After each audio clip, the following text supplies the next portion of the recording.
Shalom Bapak Ibu sekalian, selamat sore. Shalom. Kita akan mulai ibadah kita hari ini. Kita mau menyembah Tuhan, kita mau meninggikan nama Tuhan. Kita akan masuk dalam doa. Haleluya. Tuhan Yesus, terima kasih karena Engkau sudah memimpin kami untuk sampai tempat ini, untuk kami boleh beribadah kepada Engkau Tuhan. Bapak, kami berterima kasih untuk segala sesuatu yang sudah terjadi pada hari kehidupan kami selama seminggu ini Tuhan, dan selama hari-hari yang lalu. Kami bersyukur, kami mengucap syukur Tuhan, karena kami tahu apapun yang terjadi atas kami, itu semua atas kehendak-Mu, dan Tuhan tidak pernah meninggalkan kami. Terima kasih Bapa. Saat ini kami mau masuk dalam hadirat-Mu. Sucikan, kuduskan hati kami Tuhan, supaya kami boleh menyenangkan hati-Mu, boleh memuliakan nama-Mu. Kami serahkan teman-teman kami masih dalam perjalanan. Tuhan pimpin, Tuhan sertai mereka hingga mereka sampai tempat ini untuk bersama-sama dengan kami untuk memuji dan memuliakan nama-Mu. Terima kasih Tuhan, persatukan hati kami, sucikan, kuduskan hati kami Tuhan, supaya kami boleh layak masuk dalam hadirat-Mu. Dalam nama Tuhan Yesus kami berdoa. Haleluya. Amin. Sebab Engkau Tuhan yang Maha Tinggi. Karena itu kita mau menyembah Dia dengan segenap hati kita. Haleluya.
Kami mau buka hati kami.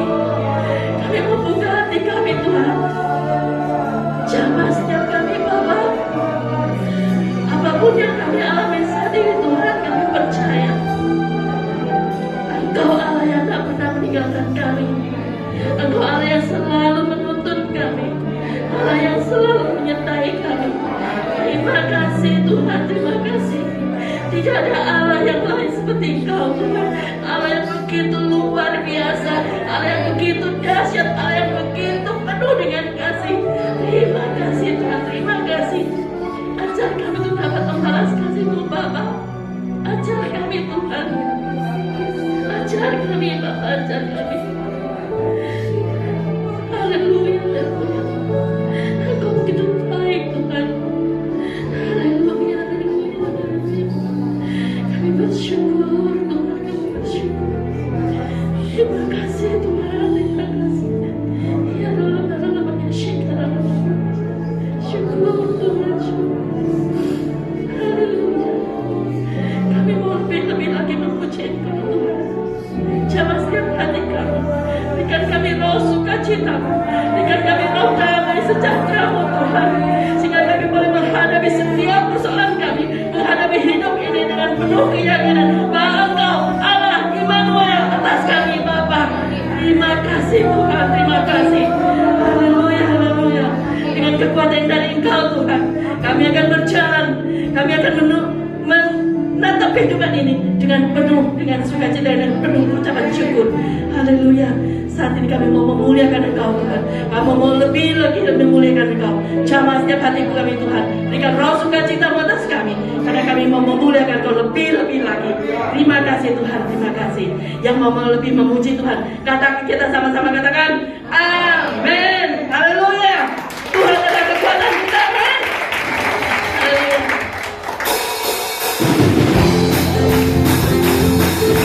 Haleluya.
Biarlah firman Tuhan boleh menjadi rema dalam kehidupan kita.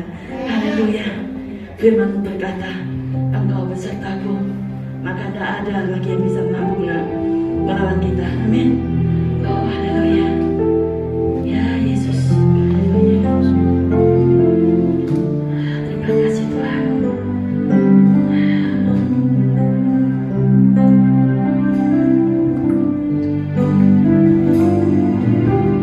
Firman-Mu berkata Kau besertaku,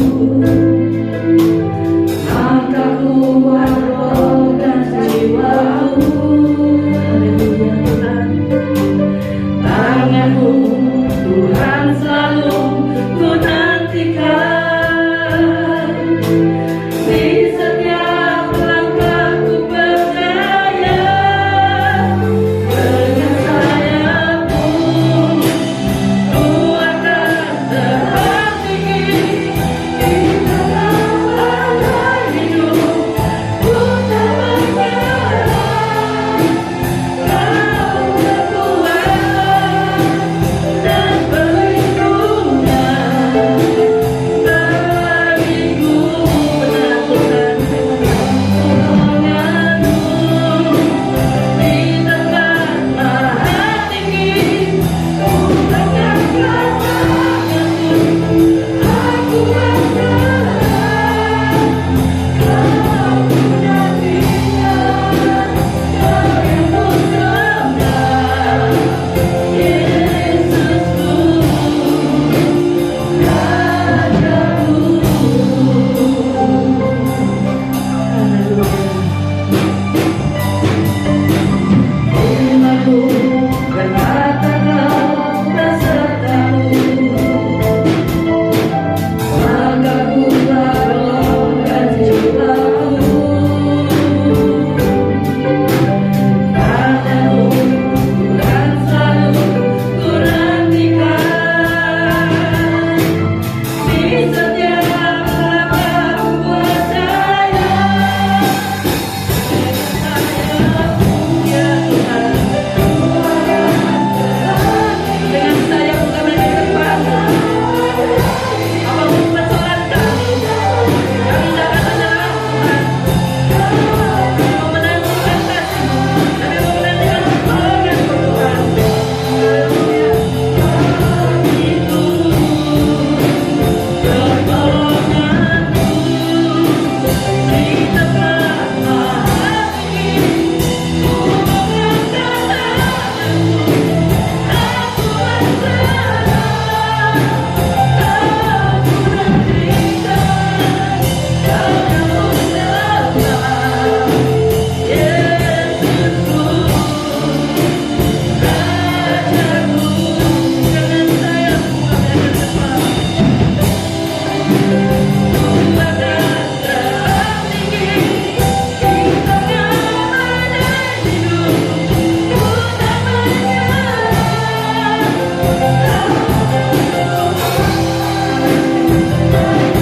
datangkan pada bagiku. Pertolongan-Mu di tempat maha tinggi. Ku mengangkat tanganku, aku berserah.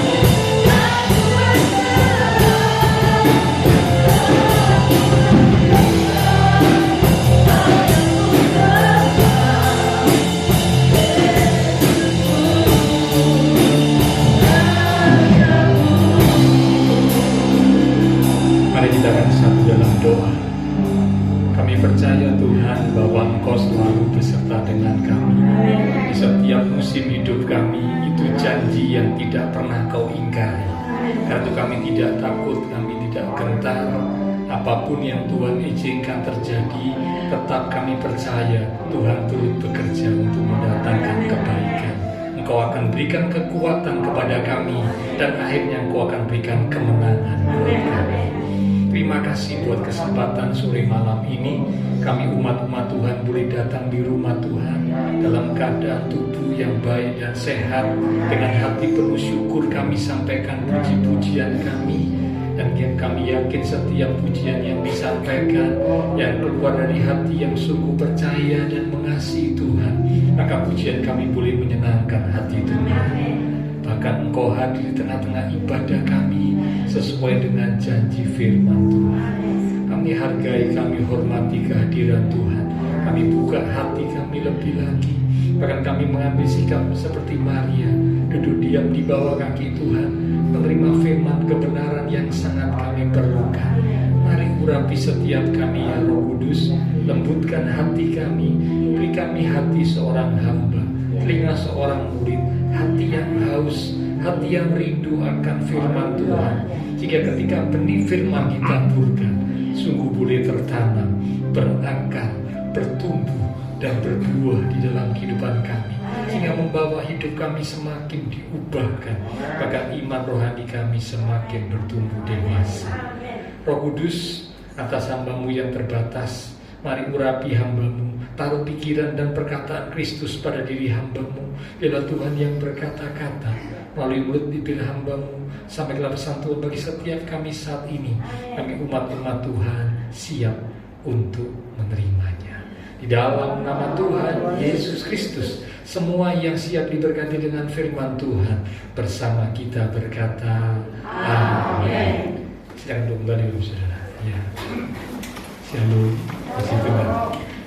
Nah, hari ini kita akan sama-sama belajar kebenaran firman Tuhan. Judul perenungan firman Tuhan pada hari ini adalah pentingnya hikmat. Sekali lagi, pentingnya hikmat. Dengan kata lain, hikmat itu sesuatu yang sangat penting, sangat diperlukan. Mari kita akan buka Alkitab kita dari kitab Amsal pasal yang ketiga. Amsal pada pasal yang ketiga di ayat yang ke-13 mulai sampai dengan ayat yang ke-18. Amsal pasal yang ketiga di ayat yang ke-13 mulai sampai dengan ayat yang ke-18. Saya akan bacakan, Bapak Ibu Saudara bisa melihat, menyimak dari Alkitab, ataupun mungkin menggunakan gadget yang tentunya hanya digunakan untuk membuka Alkitab saja ya. Amsal 3 ayat 13 mulai. Judul perikop itu berkat dari hikmat. Kita lompat langsung ayat 13, demikian firman Tuhan. Berbahagialah orang yang mendapat hikmat, orang yang memperoleh kepandaian atau kebijaksanaan. Mengapa? 14, karena keuntungannya melebihi keuntungan perak dan hasilnya melebihi emas. Wow, sesuatu yang sangat berharga. 15, ia hikmat lebih berharga dari permata. Apapun yang kau inginkan tidak dapat menyamainya. Kata apapun yang kau inginkan, ini bicara tentang semua hal yang bisa diinginkan manusia ketika ada di dunia. Kekayaan, kepandaian, jabatan, kesehatan, apapun yang kau inginkan. Ya, itu bicara tentang semua yang bisa diinginkan manusia di dunia ini. So. Dikatakan apapun yang kau inginkan tidak dapat menyamainya. Berarti dengan kata lain yang lebih tinggi hikmat.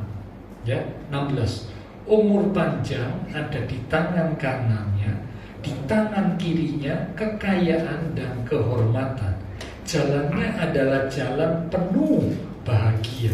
Segala jalannya sejahtera semata-mata. Ia hikmat menjadi pohon kehidupan bagi orang yang memegangnya. Siapa yang berpegang padanya akan disebut berbahagia. Amin. Kalau saudara, saya tidak mengulas dari ayat-ayat yang baru kita baca, tapi kalau Bapak Ibu perhatikan dengan baik-baik bahwa ternyata kata-kata yang ada di ayat-ayat itu sudah cukup menjelaskan betapa pentingnya hikmat.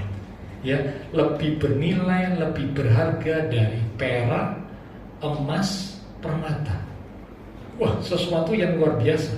Ya, emas, batu permata. Wah, ini kan barang-barang berharga, saudara. Tapi ternyata hikmat punya nilai yang jauh lebih tinggi. Bahkan dikatakan apapun yang kau inginkan di dunia ini, tidak ada yang bisa menyamai hikmat. Berarti hikmat itu sesuatu yang sangat penting. Ada sebuah ungkapan berkata, banyak orang memiliki pengetahuan, tetapi sedikit orang yang memiliki hikmat. Ya, kalau bicara tentang pengetahuan, nah banyak orang yang punya pengetahuan, apalagi yang sempat mengecap bangku pendidikan, saudaraku ya. Sekarang pendidikan itu digalakkan, ya. Bahkan orang yang bekerja pun syarat pendidikan itu sekarang semakin tinggi. Ya, kalau dulu mungkin lulusan SMA bisa, sekarang nggak bisa, saudaraku. S1, bahkan S1 nggak cukup, kadang-kadang mesti S2. Mengajar sekarang bukan hanya S2, harus S3 sebagai seorang dosen. Wah, ya, banyak orang punya pengetahuan, memiliki pengetahuan, bahkan pengetahuannya sangat tinggi. Tetapi sedikit orang yang memiliki hikmah. Memiliki pengetahuan itu berguna. Memiliki pengalaman itu baik. Tetapi memiliki hikmat itulah yang terpenting. Saya ulang saja. Memiliki pengetahuan itu berguna. Ya, saya nggak bilang memiliki pengetahuan tidak berguna. Enggak, loh, saya punya pengetahuan itu berguna. Ya, memiliki pengalaman itu baik. Ya, pengalaman bisa jadi satu guru, pembelajaran buat kita, baik. Tetapi memiliki hikmat itulah yang terpenting.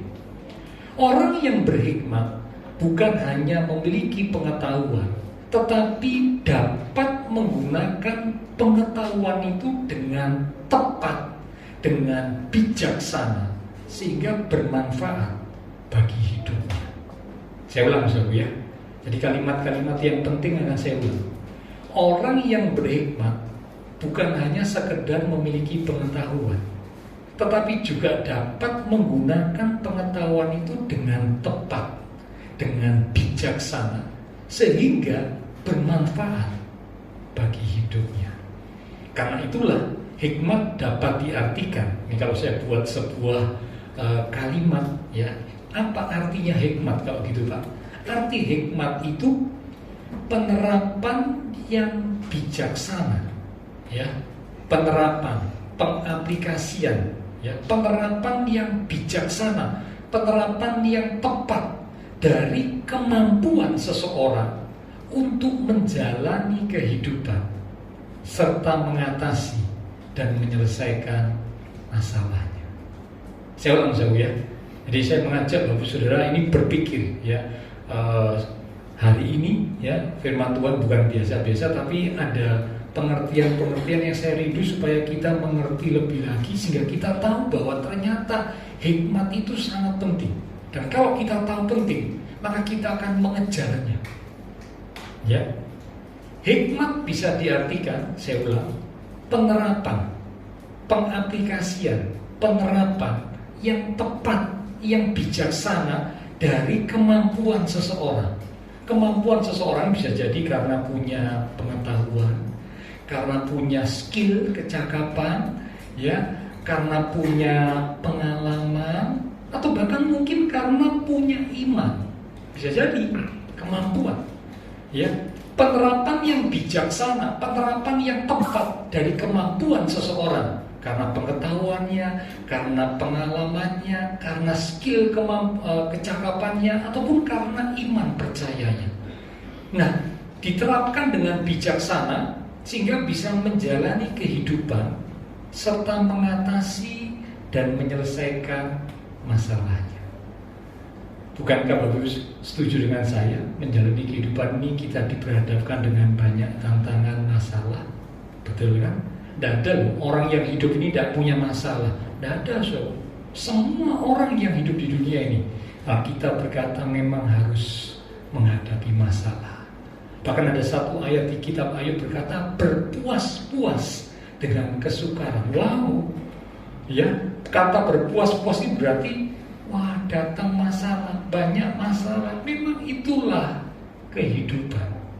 Ya, Nah, orang yang berhikmat, dia mampu menerapkan dengan bijaksana dari kemampuan yang dia miliki. Pengetahuannya, kecakapannya, pengalamannya, bahkan iman rohaninya, sehingga dia bisa menjalani kehidupan serta mengatasi dan menyelesaikan masalahnya.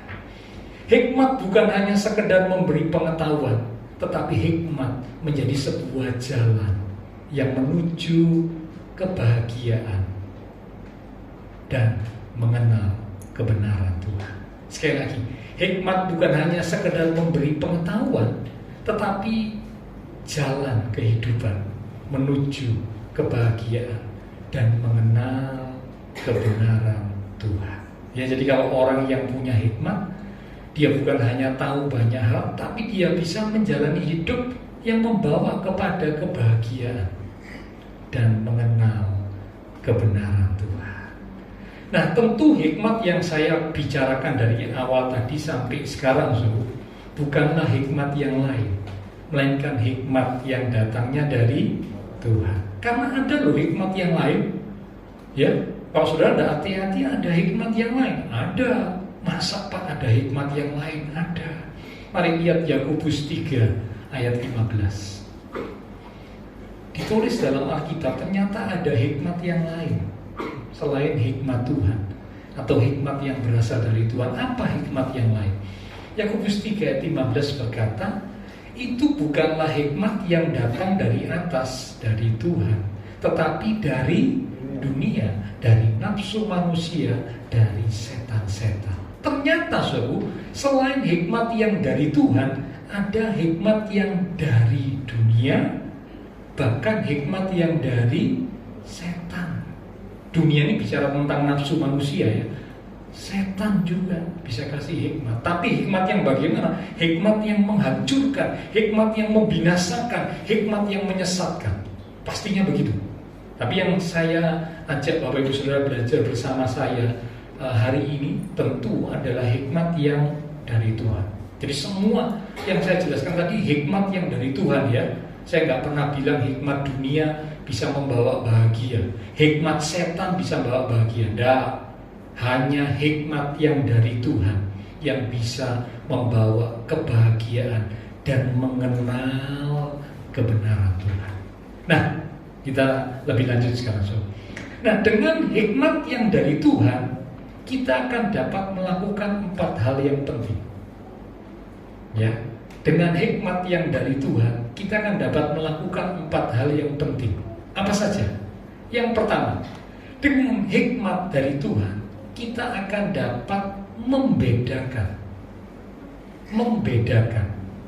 Membedakan apa, Pak? Membedakan yang baik dengan yang jahat. Di dunia ini kan ada yang baik, namun juga ada yang jahat. Orang yang punya hikmat dari Tuhan, dia bisa bedakan, oh ini baik, oh ini jahat. Tapi kalau yang tidak punya hikmat dari Tuhan, wah tidak bisa bedakan. Yang baik dibilang jahat, yang jahat dibilang tidak bisa dibedakan, ya. Oke, lanjut. Bukan hanya membedakan baik dan jahat, tetapi bisa membedakan benar dan salah. Benar dan salah. Loh Pak, bedanya baik dan benar itu apa? Oh beda. Saya beri contoh yang paling mudah. Kalau saudara menolong orang, perbuatan menolong orang itu baik atau tidak? Baik. Semua kita setuju ya, menolong orang itu adalah perbuatan yang baik. Setuju? Tetapi apakah menolong orang itu selalu benar? Selalu benar? Belum tentu. Kenapa kok bisa belum tentu? Kalau ada orang, ini saya kasih contoh yang ekstrim ya. Ada orang yang malas, usianya masih muda, bisa bekerja, tapi tidak mau kerja, males.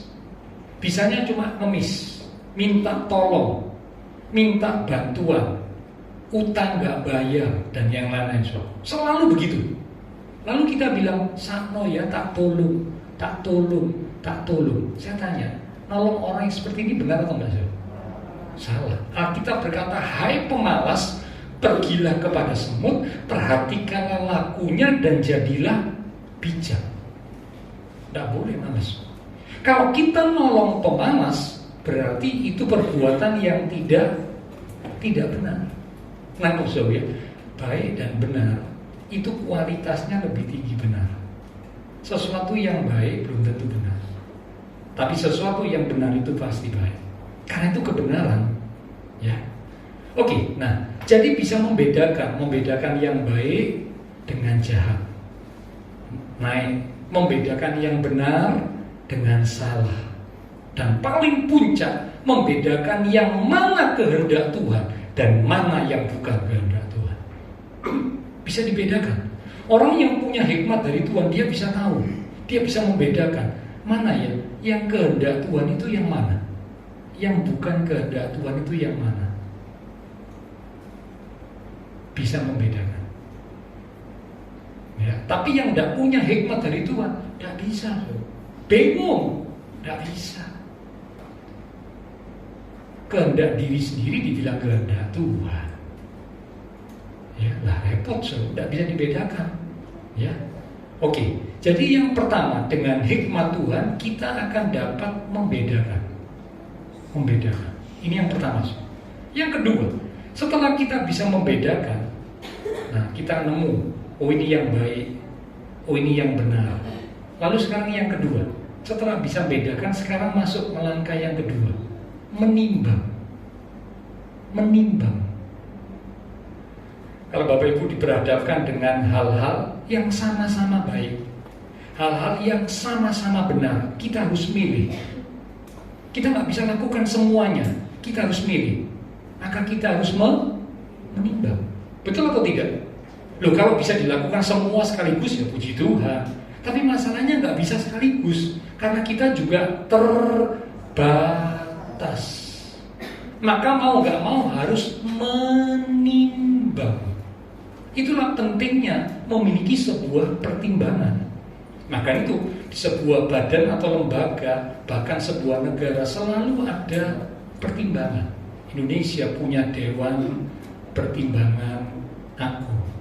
Kita GBI di BPD Pusat, di BPH Pusat, ya, atau BPP Pusat sekarang namanya, ya, Badan Pekerja Pusat, ya, itu dikatakan ada yang namanya MP.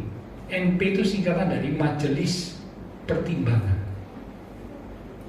Ya, orang-orang yang ditempatkan di situ adalah orang-orang yang diharapkan bisa memberikan pertimbangan-pertimbangan. Jadi yang kedua, dengan hikmat Tuhan kita bisa menimbang. Ya, kalau yang pertama harus bisa bedakan dulu, so. Kalau tidak bisa bedakan, tidak bisa masuk langkah yang kedua. Harus yang pertama bisa bedakan. Lalu kita ketemu, oh ini yang baik-baik, oh ini yang benar-benar, ya, ini yang benar, yang benar, yang benar. Lalu sekarang ditimbang. Mana ya yang harus saya lakukan duluan? Ditimbang. Yang ketiga, setelah menimbang dengan hikmat Tuhan, kita akan bisa melakukan yang ketiga, memutuskan. Memutuskan dengan tepat, memutuskan dengan benar. Karena tidak jarang orang membuat keputusan yang salah. Betul ya? Tidak jarang, saudara. Bahkan kadang-kadang dia bilang gini, loh, nyesel aku. Kenapa kok nikah sama orang ini? Tahu lah nikah sampai koncoku sing itu dhisik. Nah, itu saudara. Loh, kok bisa nyesel? Berarti salah membuat keputusan. Masuk kerjaan juga itu, loh, nyesel. Keliru masuk kerja di sini. Mau coba masuk di sana, nyesel. Nah, dan macam-macam juga, ya. Orang bisa membuat salah keputusan itu bisa, so. Bisa, ya. Karena itu penting hikmat Tuhan. Kalau kita punya hikmat Tuhan, kita minta, nanti kita akan baca itu, ya. Kalau kita punya hikmat dari Tuhan, kita akan dapat memutuskan dengan tepat. Dari sekian banyak hal yang harus dipilih, sekian banyak hal yang harus dilakukan, kita akan bisa memutuskan dengan tepat. Yang keempat, jadi yang pertama bisa membedakan, yang kedua bisa menimbang, yang ketiga bisa memutuskan, dan yang keempat bisa melakukan. Apa artinya membuat keputusan? tapi tidak melakukan, lah nggak ada gunanya. Harus membuat keputusan yang benar, setelah itu lakukan, komit melakukan. Ya, oke ya. Jadi ternyata hikmat Tuhan memampukan kita untuk melakukan 4 hal ini. Dan kalau mau jujur, bukankah 4 hal ini dibutuhkan dalam hidup ini? Betul ya? 4 hal ini dibutuhkan, saudara bekerja, saudara mau milih pekerjaan, saudara butuh 4 hal ini. Saudara mau pilih sekolah, saudara butuhkan 4 ini. Saudara yang pemuda-pemudi mau cari jodoh, butuh 4 hal ini nggak, saudara? Butuh lah, butuh. Ya, apalagi kalau saudara renungkan, segenap aspek kehidupan kita membutuhkan 4 hal ini. Membedakan, menimbang, memutuskan, dan melakukan. 4 hal ini akan bisa dilakukan dengan sangat tepat kalau kita punya hikmat yang dari Tuhan. Tapi kalau nggak punya hikmat yang dari Tuhan, diterjang, diterobos. Sesuatu yang tidak tepat, bahkan sesuatu yang salah dipilih, dilakukan. Loh, sayang. Oke, ya. Saya berharap lewat firman ini saya belajar, Bapak Ibu Saudara bersama saya juga sama-sama kita belajar. Ya, bahwa ternyata saya rindu supaya jemaat Tuhan mengerti pentingnya hikmat Tuhan lebih daripada apapun. Jadi kalau saudara ngerti ini, nanti pokok doa kita untuk meminta itu bukan lagi minta yang lain, tapi minta yang paling penting, minta hikmat Tuhan. Itulah sebabnya mengapa selalu mengerti hal ini, dan Tuhan berkenan kepada permintaannya. Kalau doa nggak lagi minta Tuhan beri aku kaya, oh nggak perlu. Kalau saudara punya hikmat dari Tuhan, oh nggak perlu minta kaya. Kaya itu, berkat itu akan datang kalau saudara punya hikmat dari Tuhan ya. Tapi apakah orang yang kaya pasti berhikmat? Banyak ndaknya itu, yang kaya tambah ada karu-karuan, tambah kaya hidupnya tambah, ya belum kaya semacam, sudah kaya macam-macam. Belum kaya setia, sudah kaya tidak setia. Betul tidak, so? Belum kaya istri atau suami cuma satu, sudah kaya, loh, lah kok ada yang lain? Tidak berhikmat. Banyak yang punya kedudukan tinggi, ya begitu, so, sama saja. Dulu masih kedudukannya tidak tinggi, baik, tidak macam-macam. Loh, kedudukannya tambah naik, loh, kok tambah? Tidak karu-karuan, menggo-menggo, loh. Apakah itu berhikmat? Enggak.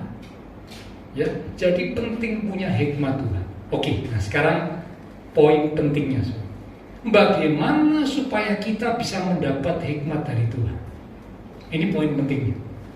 Ya, kalau kita tahu betapa pentingnya hikmat, dengan hikmat yang dari Tuhan kita bisa membedakan, kita bisa menimbang, kita bisa memutuskan dengan benar, dan kita bisa melakukan yang benar serta memuliakan Tuhan.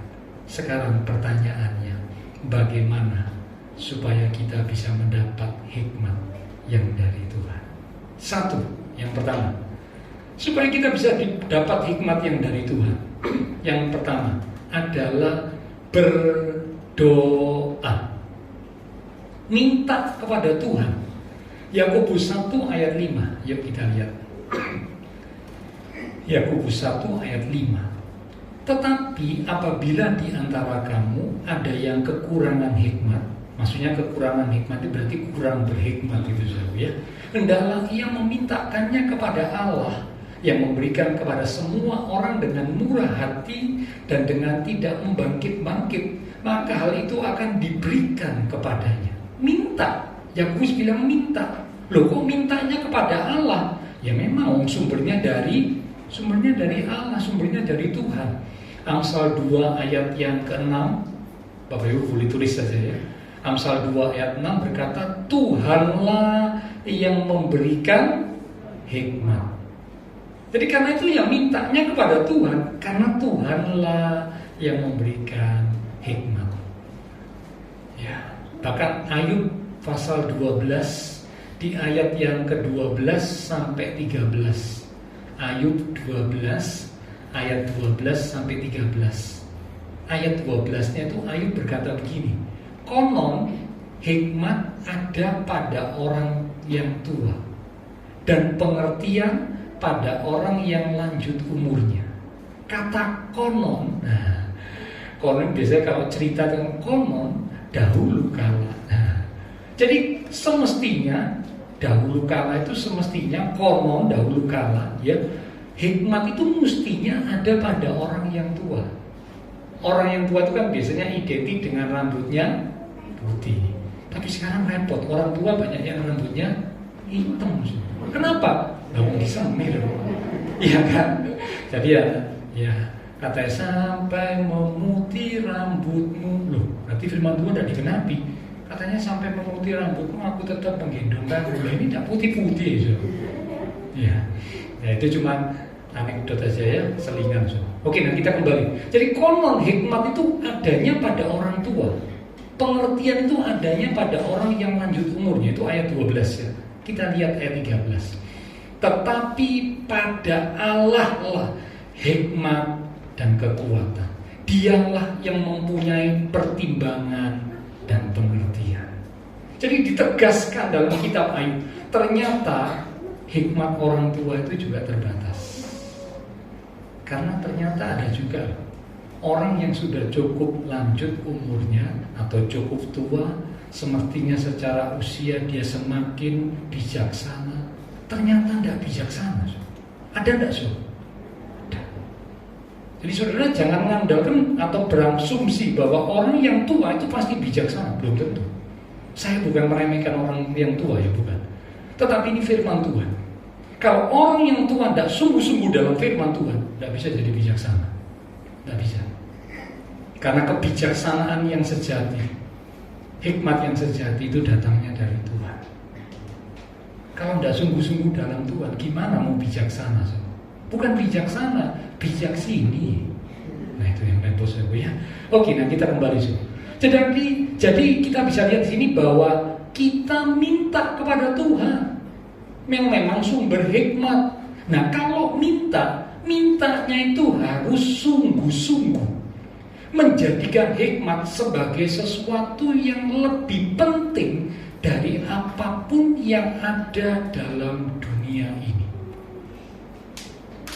Kalau mau jujur, hari ini selain Tuhan ya, kalau Bapak Ibu Saudara ditanya apa yang ada di dunia, tapi nggak usah dijawab dengan kata-kata ya, yang paling penting buat kita. Wah, pasti dalam hati ada yang jawab, kalau saya Pak, paling penting sogi, duit yang ada. Karena itu saya kepingin kalau cari mantu orang yang sogi. Yang lain lagi dalam hati, saya Pak yang penting jabatan. Karena itu saya kalau cari mantu harus orang yang punya jabatan tinggi. Kalau saya Pak yang paling penting sehat. Tapi saya lanjutkan ya, cari mantu orang sehat ya. Semua pasti cari mantu orang sehat. Jadi ada yang mau cari orang mantu orang sakit ya. Oke, nah kita kembali. Jadi mungkin jawaban kita macam-macam. Tetapi sedikit kalau mau jujur ya, di hati yang berkata kalau saya Pak yang paling penting itu hikmat. Mungkin sedikit. Di ruangan ini kalau mau jujur, yang hatinya ngomong yang paling penting hikmat, itu mungkin bisa dihitung so. Dengan jari. Jari saya di sini 10 tidak akan sampai, saya kira. Karena mungkin asumsinya, pikirannya yang penting yang lain. Ini selain Tuhan so, ya. Selain Tuhan yang ada di dunia ini. Mungkin itu kekayaan, kedudukan, kesehatan, kerja yang mapan, istri yang cantik, suami yang ganteng, apalagi lah saudara ya, macam-macam ya. Tapi mungkin yang bilang bagi saya yang terpenting itu hikmat. Oh, sedikit. Tapi kalau saudara sudah punya jawaban itu luar biasa. Berarti saudara sudah mengerti kebenaran yang akan kita belajar bersama malam ini. Oke, nah jadi dalam doa minta hikmat harus dengan sungguh-sungguh. Mengapa? Karena kita menganggap hikmat sebagai sesuatu yang lebih penting daripada apapun juga yang ada di dunia ini. Nah kalau kita anggap itu sesuatu yang penting, bahkan yang sangat penting, pasti kita mintanya sungguh-sungguh. Betul? Tidak mungkin mintanya cuma sambil lalu, tidak mungkin. Mintanya pasti sungguh-sungguh. Sesuatu yang Bapak Ibu Saudara dan saya anggap penting, kalau minta di dalam doa, mintanya pasti sungguh-sungguh. Sampai ada sebuah kata, ungkapan berkata doanya sampai jengking-jengking. Saya tidak bayang kayak doa jengking-jengking itu kayak apa, ya? Gimana tuh jengkingnya, ya? Wah, karena mintanya sungguh-sungguh. Mengapa? Ini sesuatu yang sangat penting. Kalau yang kurang penting, ya kita mintanya sambil lalu saja. Nek eling minta, ndak eling, ya ndak apa-apa. Betul? Tapi kalau sangat penting, waduh, ya minta terus. Bahkan waktu doa makan ya minta itu, ya. Doa tidur ya minta itu, ya. Doa-doa yang lain minta itu, ya. Karena sesuatu yang sangat penting. Mari minta hikmat dengan sungguh-sungguh, ya. Karena kita tahu hikmat sesuatu yang lebih penting dari apapun yang ada di dunia ini. Amsal 17 ayat 24. Amsal 17 ayat 24. Amsal 17 ayat 24 berkata, pandangan orang berpengertian tertuju pada hikmat, tetapi mata orang bebal melayang sampai ke ujung bumi. Pandangan orang berpengertian. Berpengertian berarti orang yang punya pengertian yang benar. Ya, punya pengertian yang benar bahkan. Itu tertuju, terfokus pada hikmat. Jadi orang yang ngerti, dia akan terfokus pada hikmat, karena hikmat itu yang terpenting. Tapi yang tidak ngerti nah ini, ya, bisa dikatakan melayang sampai ke ujung bumi, nggak fokus. Nanti sebentar melayang pada kekayaan, nanti sebentar melayang pada apa, ya. Tapi yang ngerti, fokusnya itu hikmat. Oke, lanjut sekarang, ya. Jadi yang pertama, kalau kita mau dapat hikmat dari Tuhan, minta, dan mintanya dengan sungguh-sungguh di dalam doa. Yang kedua, setelah minta, maka yang kedua, supaya dapat hikmat dari Tuhan, yang kedua adalah suka membaca dan merenungkan firman. Suka membaca dan merenungkan firman. Mazmur 119 di ayat yang ke-99. Mazmur 119 di ayat yang ke-99. Dikatakan, aku lebih berakal budi daripada semua pengajarku, sebab peringatan-peringatanmu itulah firman Tuhan, kurenungkan. Lebih berakal budi, lebih bijak karena firman. Lanjut satu lagi, saudara. Mazmur 19 ayat 7. Ini saya kasih ayat ini khususnya untuk pemuda-pemudi. Ya, sekarang itu para pemuda-pemudi saya bisa kasih tanda. Ini ayat yang luar biasa. Mazmur 19 ayat 7. Kalau di Alkitab buku itu ayat 8, tapi Alkitab elektronik ayat 7. Demikian firman Tuhan. Taurat Tuhan itu sempurna. Taurat Tuhan ini bicara firman. Firman Tuhan itu sempurna. Lanjut. Menyegarkan jiwa. Peraturan Tuhan itu teguh. Sudah tahu arti kata teguh? Teguh itu berarti tidak bergeser, tidak berubah. Kalau peraturan manusia bisa berubah. Contoh, peraturan menteri bisa berubah nggak, Sob? Bisa. Peraturan presiden atau instruksi presiden bisa berubah nggak, Sob? Bisa. Loh, bisa loh. Betul, dan ini sudah terjadi, bukan hanya di Indonesia, di mana-mana terjadi. Berapa tahun yang lalu presiden buat aturan begini. Berapa tahun ke depan ada sebuah perubahan karena mungkin situasi. Itu peraturan manusia, ya. Tapi peraturan Tuhan itu teguh. Lanjut, memberikan hikmat. Peraturan Tuhan, firman Tuhan memberikan hikmat kepada orang yang tak berpengalaman.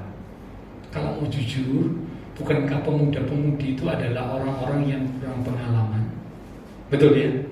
Betul ya, pemuda-pemudi kan kurang pengalaman.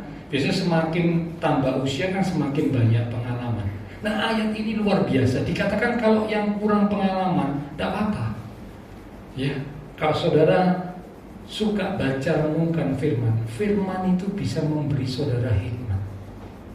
Tidak harus ngalami baru punya hikmat. Enggak harus loh.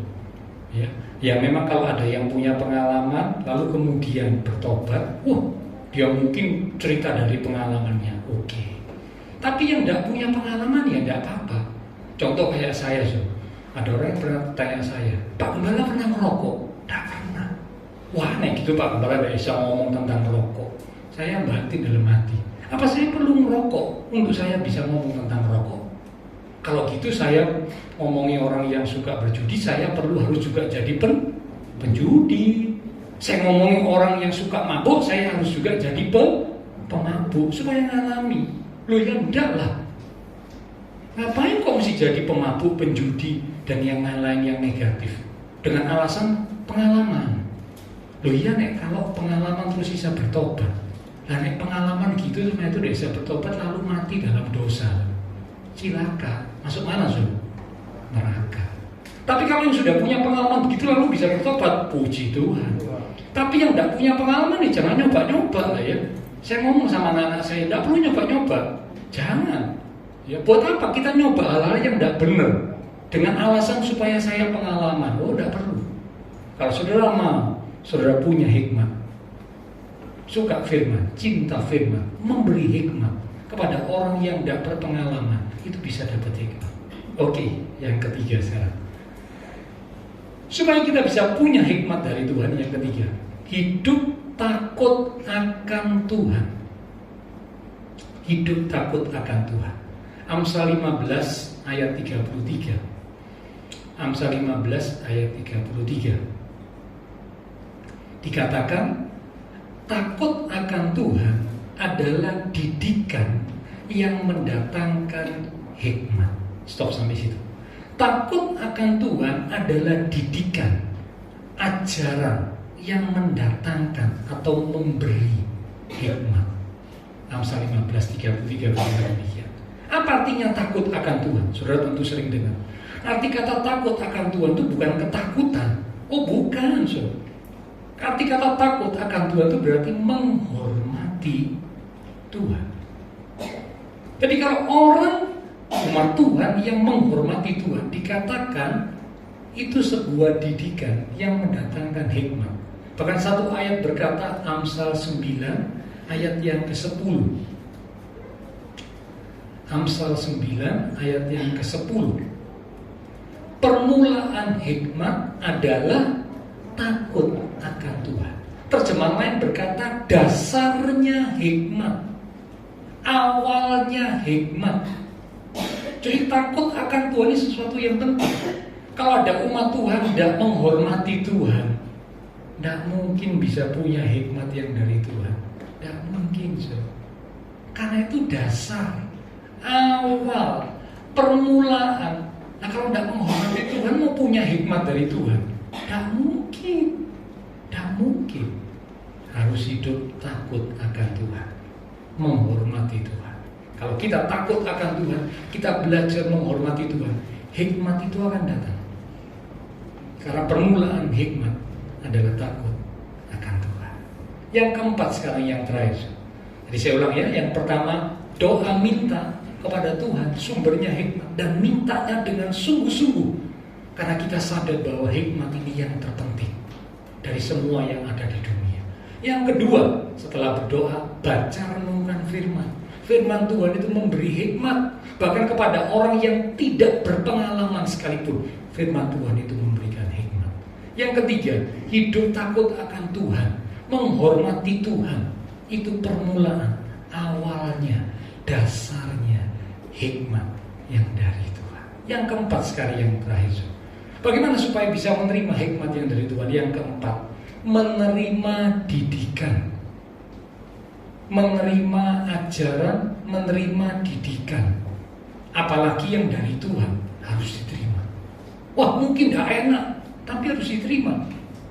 Kita baca ayatnya. Amsal 29 ayat yang ke-15. Amsal 29 ayat yang ke-15. Tongkat dan teguran mendatangkan hikmat, tetapi anak yang dibiarkan mempermalukan ibunya. Ya, saya juga mikir saudara, kenapa disebut kok ibunya gitu ya? Rupanya ada anak yang hanya punya ibu, saudara. Karena ada ya anak-anak tertentu yang hanya punya ibu, ya karena kesalahan dari orang tua ya sehingga hanya punya ibu, ya. Tapi sebenarnya anak yang dibiarkan mempermalukan orang tuanya, itu ya lebih lengkap. Nah, tongkat dan teguran mendatangkan hikmat. Tongkat ini bicara dipukul, diajar. Teguran ini bicara tentang nasihat. Bahkan nasihat yang keras itu mendatangkan hikmat. Tapi kalau anak dibiarkan, tidak dididik, tidak ditegur, salah yang fatal, nggak dihajar bahkan jauh. Tentu hajar ada alasannya, ada waktunya ya. Pada tempat yang tepat juga Tuhan sediakan pantat itu ya untuk dipukul, dihajar. Tapi kalau mukul yang bagian lain tentu tidak boleh. Ya, nah tongkat dan teguran mendatangkan hikmat, tetapi anak yang dibiarkan akan mempermalukan orang tuanya. Tongkat dan teguran ini bicara tentang dididik. Jadi para orang tua wajib untuk didik anaknya. Tidak bisa ngomong gini loh, nanti anakku nek wis gede lah tahu dewe. Anakku nek wis gede tidak ngerti dewe. Bisa so? Tidak bisa. Anak harus diajari. Dan ngajarinya semenjak kecil. Kalau dia diajari semenjak kecil, nanti sudah besar sulit ngajarinya. Betul? Loh, betul. Semakin besar, semakin sulit. Karena itu mesti ditanamkan semenjak dini. Bahkan di dalam kandungan. Jadi orang tua yang ngerti waktu dalam kandungan itu anaknya sudah diajari. Ngomong sama anaknya dalam kandungan ini, nah besok kamu jadi anak yang takut akan Tuhan. Kamu jadi anak yang hidup benar. Kamu jadi anak yang tidak boleh bohong. Mungkin kalau orang nggak ngerti semua, lu gimana nih tadi? Lo enggak. Setiap apa yang diucapkan kepada anak yang dalam kandungan itu adalah sebuah didikan. Lo betul so. Ini ilmu kedokteran sudah membuktikan hal itu. Nah ini Pak Dr. Maker tentu bisa menjawab nanti ya, betul ya Pak Dokter ya. Semenjak kandungan. Jadi kalau didiknya baru usia 10-15 tahun, maaf ya, kaset. Terlambat. 10 tahun baru itu wapui, telat so. Nah semenjak kecil dulu tidak diajari. Salah. Yang salah siapa? Orang tua. Orang tua. Jadi punya anak itu tidak gampang so. Maaf ya, mana gampang. Tapi setelah melahirkan anak, lalu kemudian bertanggung jawab mendidik anak menjadi generasi ilahi yang takut akan Tuhan, tidak gampang. Kita orang tua punya tanggung jawab besar. Jadi karena itu kalau jadi orang tua tidak main-main jauh, tanggung jawabnya besar. Ya, oke, nah kita kembali. Jadi anak harus dididik. Tongkat dan teguran mendatangkan hikmat. Nah, mungkin Bapak Ibu berkata, lupa, ini kan bicara dari orang tua kepada anak, tapi bukan dari Tuhan. Loh, dari Tuhan juga ada. Ayo kita lihat Ibrani 12. Ibrani 12 ayat yang kelima. Ini ayat-ayat yang hampir terakhir ya. Ibrani 12 ayat yang kelima sampai ayat yang ke-11. Ibrani 12 ayat 5 mulai. Dan sudah lupakah kamu akan nasihat yang berbicara kepada kamu seperti kepada anak-anak? Hai anakku, janganlah anggap enteng didikan Tuhan. Jadi ternyata Tuhan itu juga mendidik, ya. Dan janganlah putus asa apabila engkau diperingatkannya. Saya lanjut. Karena Tuhan menghajar orang yang dikasihinya, dan ia menyesal orang yang diakuinya sebagai anak. Jika kamu harus menanggung ganjaran, Allah memperlakukan kamu seperti anak. Di manakah terdapat anak yang tidak diajar oleh ayahnya? Tetapi jikalau kamu bebas dari ganjaran, ya bebas dari ganjaran bukan karena tidak salah tapi kok bebas. Yang harus diterita setiap orang, maka kamu bukanlah anak, tetapi anak-anak gampang. Ada yang menerjemahkan anak-anak pungut, gitu ya. 9. Selanjutnya dari ayah kita yang sebenarnya kita beroleh ganjaran dan mereka kita hormati. Kalau demikian, bukankah kita harus lebih taat kepada Bapa segala roh supaya kita boleh hidup? Sebab mereka, yaitu orang tua, mendidik kita dalam waktu yang pendek sesuai dengan apa yang mereka anggap baik. Karena memang orang tua juga terbatas. Tetapi Dia, Tuhan, menghajar kita untuk kebaikan kita, supaya kita beroleh bagian dalam kekudusannya. Kata menghajar kita ini sesuatu yang tidak enak, ya. 11. Memang tiap-tiap ganjaran, itu hajaran, didikan, itu ganjarannya, pada waktu ia diberikan tidak mendatangkan sukacita, tetapi duka cita. Loh, betul. Orang dipukul, orang ditegur, itu enak gak, so? Nggak enak. Dadel yang dipukul terus bilang, aduh cenai, lanjut Tuhan, gitu, so. Wah, kalau ada jam, so. Dipukul tuh nggak enak, sakit. Ini firman Tuhan. Memang tiap-tiap ganjaran pada waktu ia diberikan tidak mendatangkan sukacita, tetapi duka cita. Belum selesai. Tetapi kemudian ia menghasilkan buah kebenaran yang memberikan damai kepada mereka yang dilatih olehnya. Jadi Bapak Ibu Saudara, kalau umat Tuhan yang ngerti waktu dididik Tuhan, diajari Tuhan, bahkan dihajar, dipukul Tuhan, seharusnya menerima. Sakit. Kalau ditanya dipukul Tuhan itu sakit, so. Siapa orang dipukul tidak sakit? Apalagi yang mukul Tuhan, ya sakitlah.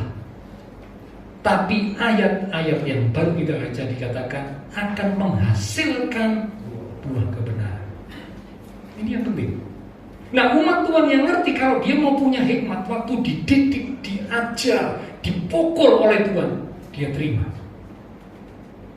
Bukannya marah, bukannya protes, bukannya kecewa. Karena ada umat Tuhan yang waktu dipukul Tuhan kecewa, marah, protes, berontak sama Tuhan. Ya tidak bisa punya hikmat dari Tuhan, tidak bisa. Tapi ketika dipukul, introspeksi diri. Apa ya sebabnya kok saya dipukul? Pasti ada yang keliru ini dalam diri saya, karena Tuhan itu tidak pernah salah, betul? Tuhan itu tidak pernah salah. Yang sering salah itu siapa, saudara? Kita. Jadi kalau sampai kita dipukul, ini pasti ada yang salah dalam diri saya ini. Apa ini yang salah?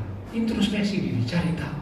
Setelah sadar, tahu salahnya, minta ampun, bereskan, lalu terima. Oh Tuhan, terima kasih, Engkau pukul aku, Engkau ingin supaya aku kembali ke jalan yang benar, supaya aku jadi orang yang berhikmat. Tidak terus hidup dalam kesalahan yang membawa kepada kehancuran, kebinasaan. Nah, terima didikan dari Tuhan. Ya, jadi itu yang keempat, so, menerima didikan dari Tuhan. Poin penutup. Pengkhotbah 10 ayat 10 berkata, jika besi menjadi tumpul dan tidak diasah, maka orang harus memperbesar tenaga. Tetapi yang terpenting untuk berhasil adalah hikmat. Itu Pengkhotbah 10 ayat 10. Yang terpenting untuk berhasil adalah hikmat. Kerja keras itu baik. Ya. Dulu saya ingat orang kuno dulu kalau ngomong, ayo mesti kerja keras. Ya, katanya kerja keras, banting tulang. Nah, karena banting tulang, maka kalau sudah umur, tulangnya banyak yang keropos, ya. Ini cuma selingan aja, ya. Kerja keras itu baik, karena memang udah malas, ya. Tidak boleh malas, ya. Oke, kerja keras itu baik. Tapi ada lanjutannya, kerja cerdas itu lebih baik. Sekarang ini bukan cuma kerja keras, tapi kerja cerdas. Nah, banyak orang bilang titik, saya bilang belum titik. Kerja dengan hikmat adalah yang terbaik. Kerja keras itu baik, kerja cerdas itu lebih baik. Tapi kerja dengan hikmat itulah yang terbaik. Ya, ini luar biasa, so. Kerja dengan hikmat. Dari mana? Hikmat yang dari Tuhan. Wah, kalau dikasih hikmat Tuhan luar biasa, so. Ya, ayat penutup terakhir. Sudah mungkin mikiri Pak Gembala ngomong gak entek-entek, gak mari-mari jam piro Pak. Beres, jangan khawatir, so. Saya juga nggak nafas ya. Ngomong sekian lama pakai masker ini berat ya. Amsal 24 ayat 14. Ini ayat yang paling terakhir. Setelah ini pelan Mbak bisa kembali maju ke depan. Amsal 24 ayat 14. Ketahuilah, demikian hikmat untuk jiwamu. Jika engkau mendapatnya, mendapat apa sih? Mendapat hikmat. Maka ada masa depan dan harapanmu tidak akan hilang. Yang setuju berkata amin. Wah, begitu luar biasanya hikmat. Kalau dapat hikmat dari Tuhan, dikatakan akan ada masa depan dan harapanmu tidak akan hilang. Jadi kalau saudara sudah sama-sama kita belajar ya malam ini, penting nggak suatu hikmat? Hikmat dari Tuhan ya, sangat penting. Sekarang pokok doa kita untuk diri kita atau mungkin untuk orang dekat kita, kalau kita berdoa, Tuhan beri aku hikmat yang dari Tuhan.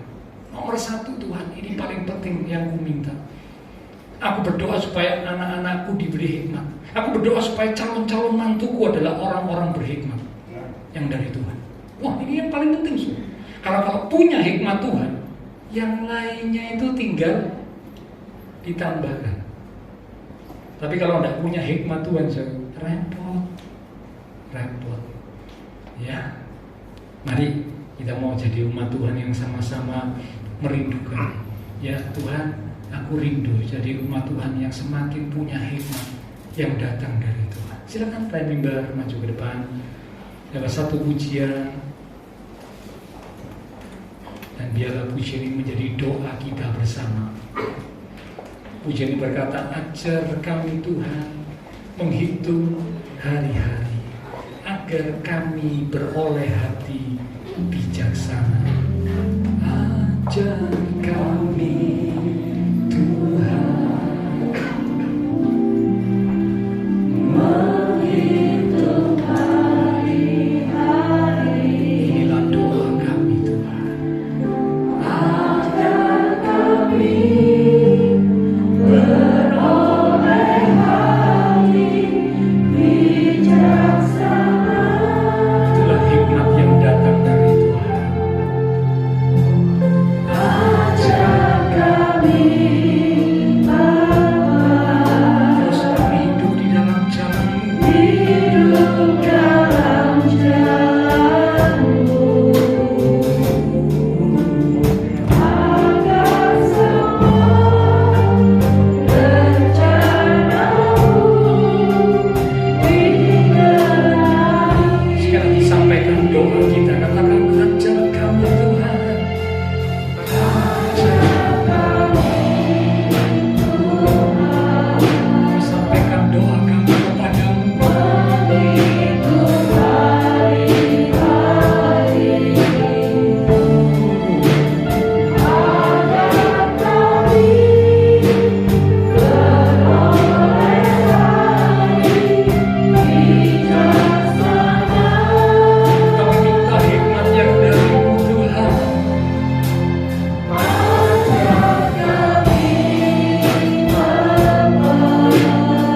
Kami terus hidup di dalam jalan-Mu.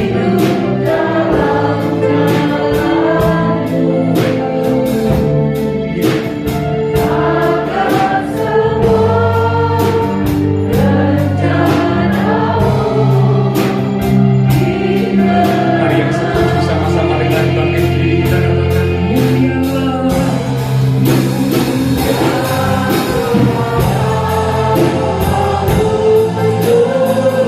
dan aku saja.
mengingatkan firman yang kami terima, sehingga kami boleh mengerti betapa pentingnya hikmat. Dengan hikmat yang dari Tuhan kami dapat membedakan, menimbang, memutuskan, dan melakukan yang benar, serta memuliakan Tuhan. Karena itu kami semua sepakat untuk berdoa minta dengan sungguh-sungguh, beri kami hikmat-Mu Tuhan. Ini adalah yang terpenting dalam kehidupan ini, supaya dengan hikmat Tuhan kami bisa melakukan hal-hal yang berkenan di hadapan Tuhan, hal-hal yang seturut dengan kehendak Tuhan. Terima kasih Tuhan, terima kasih. Hamba berdoa untuk setiap jemaat. Oh Tuhan, Engkau berkati setiap umat-Mu, diberkati iman rohani, diberkati keluarga rumah tangga, diberkati usaha pekerjaan, diberkati studi sekolah, bahkan kesehatan juga diberkati. Terutama dengan hikmat Tuhan, kami akan bisa mengatur, menyelesaikan, mengatasi semuanya bersama dengan Tuhan. Terima kasih Tuhan. Terima kasih Bapa Surgawi. Kami berdoa jikalau ada umat-umat Tuhan yang sakit Tuhan, lewat tempat ini menyatukan hati dan iman kami. Kuasa Tuhan yang ajaib menjamah, berikanlah kekuatan, kesehatan, kesembuhan di dalam nama Tuhan Yesus Kristus. Oleh bilur Tuhan Yesus, yang sakit disembuhkan, yang lemah dikuatkan, yang susah dihiburkan.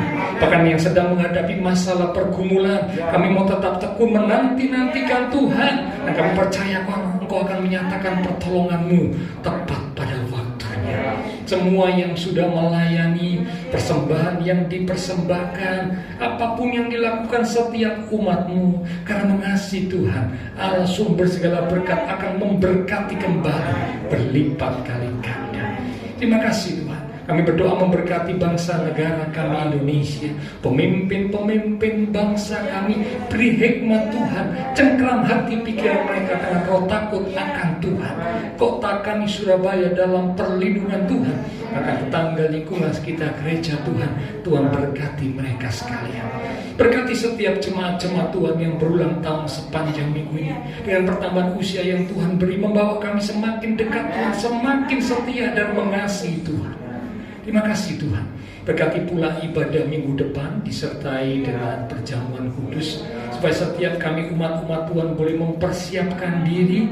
Demikian juga setiap hamba-hamba-Mu yang akan melayani. Sebentar kami akan berpisah satu dengan yang lain. Kami akan kembali ke aktivitas kami, kembali ke keluarga rumah tangga kami.